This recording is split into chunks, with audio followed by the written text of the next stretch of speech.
Hey guys, it's Core Ross and welcome to a new series on the channel which is called The Future of Siege. In this episode, what we're going to be looking at is whether or not Siege 2 is currently in development right now at Ubisoft. And the reason I'm making this speculation video now is because we are halfway through year 6 and it normally takes about 4 years to make a AAA title.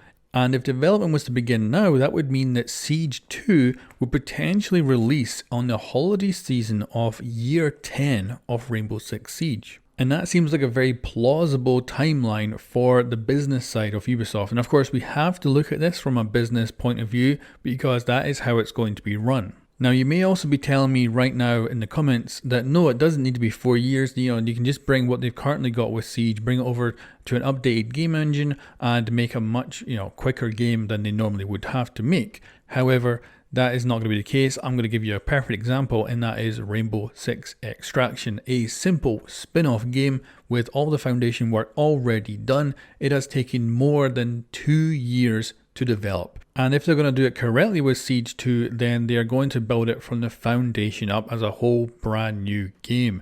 And that will allow them to also bring in features that are missing from Siege right now, like a shooting range, but also things like streamer mode as well, because they can bring that in from the start. Like they did with Hyperscape, it is of course probably not doing very well as a game, but it actually launched with a shooting range and streamer mode built in right from the start, and it even uses the same game engine as Siege. The reason that Siege is kind of a bit of an issue is because it started off as Patriots, a story-based game, then it had to get reworked entirely into a multiplayer only game, and then it went through another transition where it went into a hero-based game, so there was lots of gadgets and different characters. So the game we currently have is a mess. So a Siege 2 should be built from the ground up. That also means though that if again we're looking at a business point of view, most likely it would have a brand new roster of operators. You might well see some returning operators, but much more likely we would have brand new operators with brand new gadgets, probably as well a time jump into the future by maybe 5 or 10 years, where we actually see potentially some of our old operators as maybe trainers. Like if it actually does have, say, a shooting range and a training area, then maybe those operators will actually populate it. But the actual playable operators will be brand new.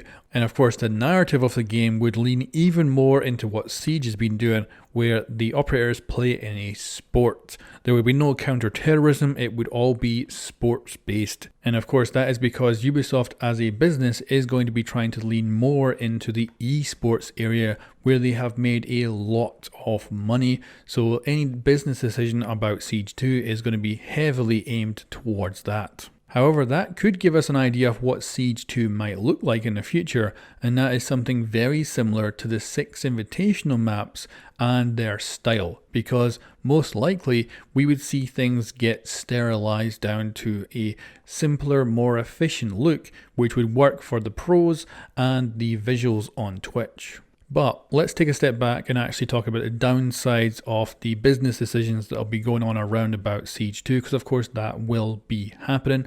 One of them is going to be that the game will be heavily monetized. Of course, Siege has got more and more monetized as time has gone on. I've made a video a way back before a lot of the monetization showed up, saying I was kind of worried about it, and that has just continued with Siege. With Siege 2, expect monetization out of the wazoo, battle passes, all kinds of cosmetic items for different things.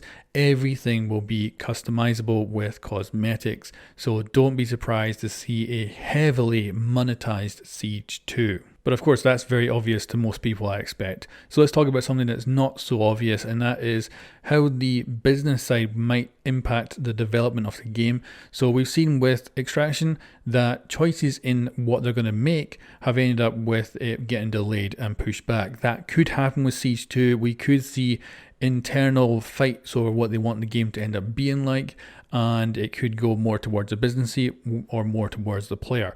But I expect we will see stuff like this. There will have to be a gimmick, because this is the thing about any computer game, any AAA title, there's always some sort of gimmick that they add in. I would love to know your suggestions in the comments below what a Siege 2 gimmick would be that they would try to sell the game with. Also, it's much more likely that they'll push towards a more arcadey kind of style. Now, of course, most of us, including me, want a far more hardcore game that is far more tactical and far more realistic, but that's not going to happen, I don't think, and I would be very shocked if they did that. I think much more likely we'll go further and further towards the arcade side, and one of the major issues with Siege in gaining players has been that it's very hard to get into, so I could imagine they might try and dull down some of the complicated parts to make it a bit simpler and easier. However, thankfully that would impact the pro side, so they might actually stay away from that and keep the complexity. Hopefully they will. But anyway, I'm actually talking too much about what this game might be like and not enough on the actual speculation of whether it's in development right now.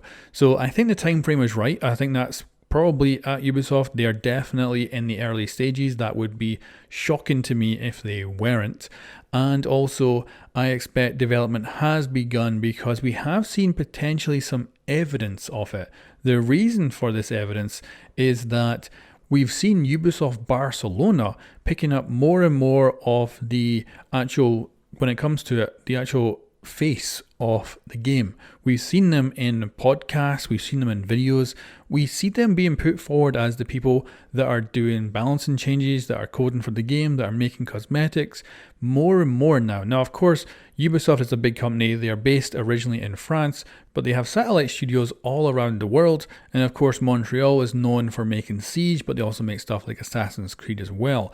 And I wonder, with Barcelona getting more of the kind of FaceTime of it, even though of course Barcelona has been helping out since the creation of Siege, much more emphasis seems to be getting put on them, which makes me wonder, is some of the resources at the Montreal studio actually getting put towards the early development of Siege 2? Now, I expect there might not be anything playable yet. They might still be working on the basics and the foundations, but I do think the time frame is about right. Now, I would love to know in the comments below, what is your business pitch for Siege 2? Because I want to see the best, because I'm jaded by now, of course, with all these AAA titles launching broken and busted and having issues and all that, and useless features. So I'm expecting that there will definitely be some bad business decisions in this game. It'll also probably pivot at some point. Like, it'll be getting developed for a couple of years and then suddenly someone's like, oh, let's change something, fundamental. It'll pivot some other direction and